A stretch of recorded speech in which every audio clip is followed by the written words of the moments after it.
Hello' everyone, কি খবৰ সকলোৰে? আশা কৰোঁ আপুনি ভালে আছে আৰু সংগীতা গগৈ আন এটা ব্লগলৈ আপোনালোক সকলোকে স্বাগতম জনাইছোঁ।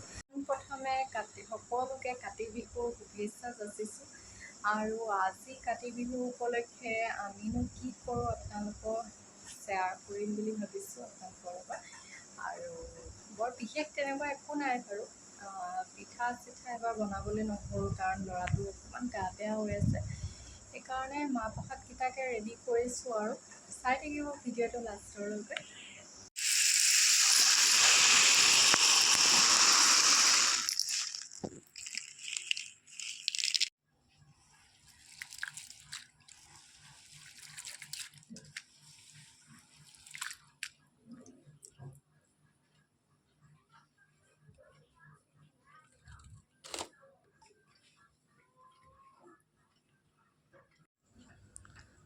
নাৰিকল, আপেল লগতে কল গোটেইখিনি মিলাই দি দিম আৰু এয়া চাকি গছ জ্বলাই লওঁ বুলি ভাবিছোঁ। তুলসীৰ তলত দিব লাগিব এগছ আৰু বাকী গেটৰ ওচৰত দুগছ দিম বুলি ভাবিছোঁ।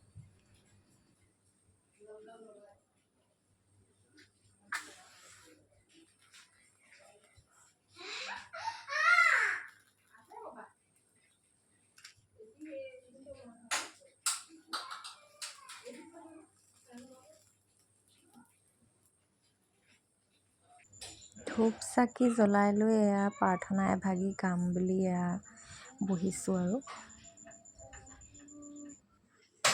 মাহ প্ৰসাদখিনি ধুনীয়াকৈ প্লেটত সজাই লৈ এয়া ওচৰৰে কেইঘৰমানক দিম বুলি ভাবিছোঁ। সেইকাৰণে ধুনীয়াকৈ ট্ৰে এখন উলিয়াই লৈ তাতে বহাই দিছোঁ প্লেটকেইখন।